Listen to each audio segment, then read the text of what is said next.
Hello, my name is Daniel, and I'll be responding to the claim that media violence through television and video game exposure results in behavioral problems for children. My opponent's secondary claims were 1. Media violence harms the norms of a child. 2. Media violence negatively affects later behavior. And 3. Media violence negatively increases emotional response. In response to the first claim that media violence harms the norms of a child, the advocate stated that children show less effort in schools, have poor reading skills, play less friendly, have fewer hobbies, and are more likely to be overweight. The article that the advocate used for this information was The Psychological Effects of Violent Media on Children by Dr. Christopher L. Hefner.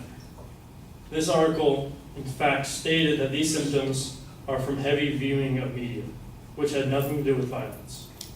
In a direct quote, research has also shown heavy viewers, which is 4 more hours a day, put in less effort at school, have poor reading skills, play less friendly with friends, have fewer hobbies and activities, and are more likely to be overweight. Because of this, my opponent's first secondary claim doesn't apply to this.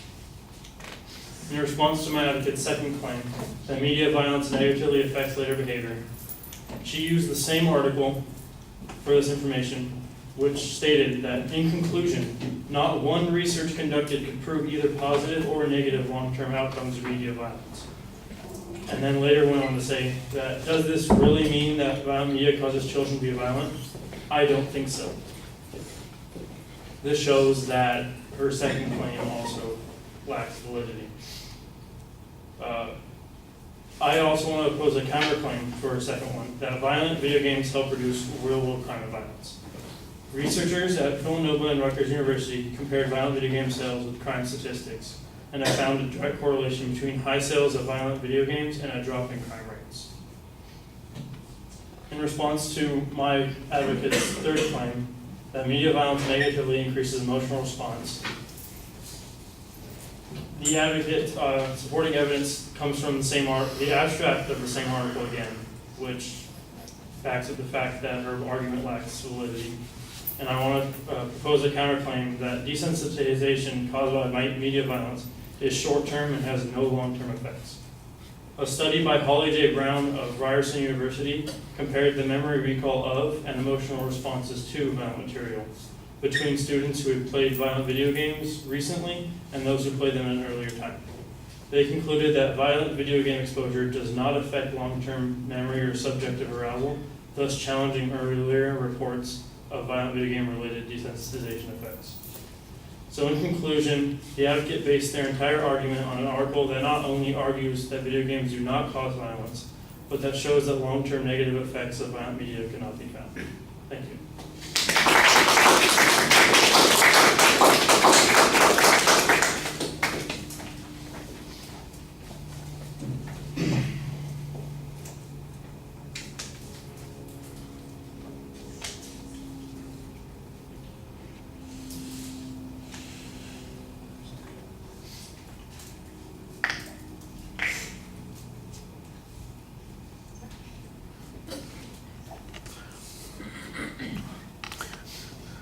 All right, well, it's brief and to the point because you're primarily responding to a singular piece of information that the advocate uses, and you're kind of pounding on it because you're saying the advocate has either used the information incorrectly or has neglected information in the article that they're using for their own argument that contradicts that position. On the first point, it's pretty clear that you are saying that the inference being drawn here is not an accurate one because it's not violence that's being viewed that produces these harms, but heavy use of television or any kind of media, not just violent media. So in essence, the source here of the problem, the cause, is not the thing that the advocate is talking about. I think that's a reasonable press on this.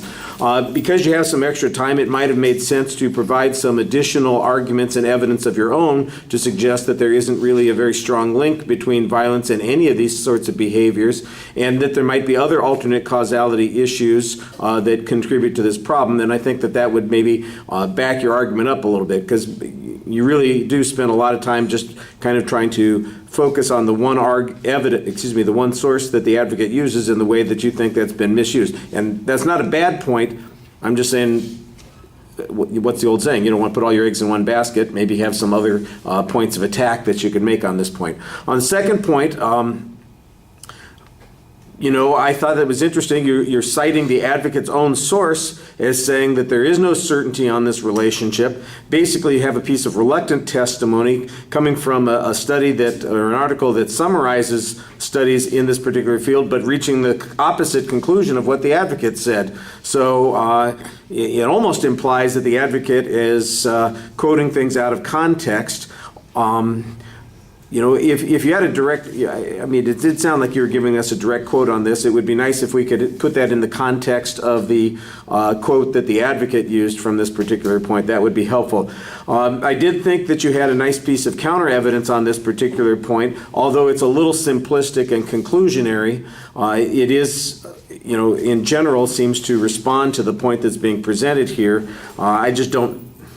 Like I said, there wasn't much to it. We had one sentence that made a claim, and now it's all based on whether or not we believe these two guys, and we don't know what their information is based on. So I think that's something that needed to be a little bit more complete and full. On the last point, like I said, you're doing the same sort of thing, and again, there's information that suggests that it's not, that's a short-term issue. It doesn't have any long-term harm.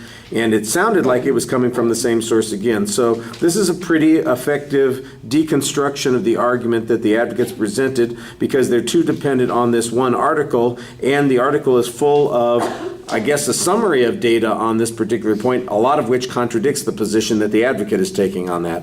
And, that, like I said, that's pretty solid. I just think you missed an opportunity to maybe present some additional arguments to support your position, but what you did was fine. Thank you.